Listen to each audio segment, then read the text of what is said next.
साथियों, मैं बता देना चाहता हूं कि बिहार विद्यालय विशिष्ट शिक्षक संशोधन नियमावली 2024, यह नियमावली नहीं है, यह जो बिहार विशिष्ट शिक्षक नियमावली 2023 में निकला था उसका संशोधन किया गया है। वह नियमावली निकला है जिसका नाम सरकार हमारे विचार से गलत दी है। उसका नाम होना चाहिए शिक्षक सजाए नियमावली, क्योंकि इसमें सजाए के सिवाय कुछ भी नहीं है।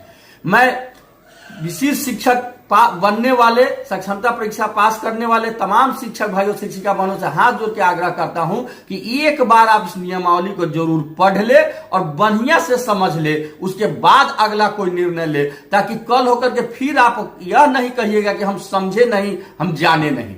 इस नियमावली के कुछ भाग आपको बताना चाहता हूं। यह पूरा का पूरा नियमावली में शिक्षकों का जो मौलिक अधिकार है उस मौलिक अधिकार का हनन किया गया है। इसमें जैसे स्थानांतरण, अब आपका कैडर जिला नहीं होगा, अब आपका कैडर बिहार हो गया। पूरे बिहार में कहीं भी आपका स्थानांतरण किया जा सकता है और वह स्थानांतरण आपका ऐच्छिक स्थानांतरण नहीं होगा, बल्कि वह सरकार की मर्जी पर निर्भर करेगा कि वह आपका स्थानांतरण कहां करे, आपकी पोस्टिंग कहां करे।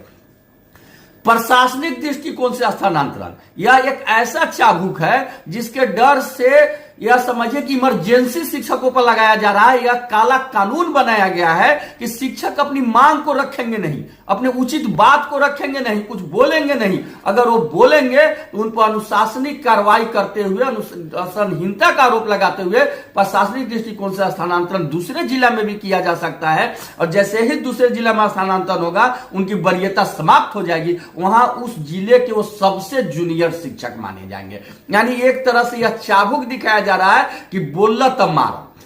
सरकार इस नियमावली में एक आचार संहिता बनाई है जिसमें 15 पॉइंट है और एक अनुशासनिक कार्रवाई जिसमें 8 पॉइंट है। आप इस 23 पॉइंट को जोड़ दीजिए तो मैं दावे के साथ कहता हूं कि बिहार में जो भी शिक्षक हैं, सक्षमता पास करके जो विशिष्ट शिक्षक बनने जा रहे हैं, या नियोजित शिक्षक है या बीपीएससी शिक्षक है, नियमित शिक्षक है, ऐसा कोई शिक्षक नहीं है कि अगर सरकार की गलत मंशा हो जाए, सरकार के जो पदाधिकारी है लाल फीताशाही वो शोषण करना चाहे तो उनको इस 23 पॉइंट में से किसी न किसी पॉइंट में नहीं फंसा दे और फंसा करके उनको अनुशासनिक कार्रवाई किया जाएगा। उन पर प्रशासनिक दृष्टिकोण से उन पर कार्रवाई किया जाएगा जिसमें बृहत दंड और लघु दंड है। वह दंड आपका निलंबन भी हो सकता है।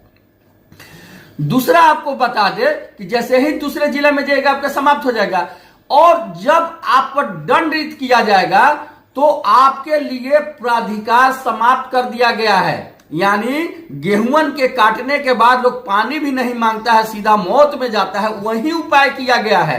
पहले हम लोग को न्याय दिलाने के लिए प्राधिकार का गठन किया गया था जहां सस्ता फी में हमको न्याय दिया गया था, लेकिन जो भी सक्षमता परीक्षा पास करेंगे, जो हो जाएंगे सक्षम विशिष्ट शिक्षक, उनके लिए इस नियमावली के तहत प्राधिकार समाप्त है। आप प्राधिकार में नहीं जा सकते हैं। आपको डीओ डीएम के विरुद्ध जाना होगा, आरडीडी के यहाँ जो सरकारी कर्मी हैं, आपको उनके विरुद्ध जाना होगा कमिश्नर के यहाँ, यानी पूर्णतः नौकरशाह हावी, लाल फीताशाही हावी। और अगर कमिश्नर से भी आपको न्याय नहीं बना तो आप मोटा 5-7 लाख रुपया लीजिए, पूरी जीवन भर के कमाई, और जाइए हाई कोर्ट, तब आपको न्याय मिलेगा। यह व्यवस्था किया गया है। इसमें एक और सवाल है कि संतोषजनक जवाब नहीं मिलने पर मैं जानना चाहता हूं तमाम शिक्षक भाइयों से, क्या बीओ से, डीओ से, डीपीओ से, आरडीडी से जुड़े हुए हैं, इस संतोषजनक क्या है? एक ही सवाल का जवाब, एक ही जवाब में अगर कोई 10,000 देता है तो पदाधिकारी असंतुष्ट और संतोषजनक नहीं है, और उसी जवाब में कोई 1 लाख दे देता है तो वह जवाब संतुष्ट और संतोषजनक जवाब हो जाता है। तो आखिर इस संतोषजनक का मापदंड क्या है? 10,000, 20,000, 1 लाख, 2 लाख, 4 लाख, यह भी तो बताना चाहिए ना।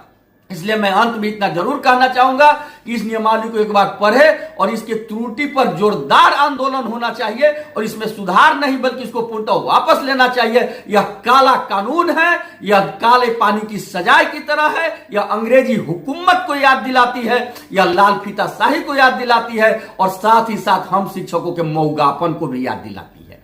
हम शिक्षकों के मौगापन को भी, चुप्पी को भी यह दर्शाती है। इसलिए आप तमाम शिक्षक भाइयों बहनों से आग्रह है कि आप लोग जहां हैं विद्यालय स्तर पर, ब्लॉक स्तर पर इसका विरोध करें, और अगर इसका विरोध होगा तो हम लोग जैसे आपके जो अगुआ लोग हैं उनको भी हिम्मत मिलेगी और हम राज्य लेवल पर, जिला लेवल पर इसका विरोध करेंगे।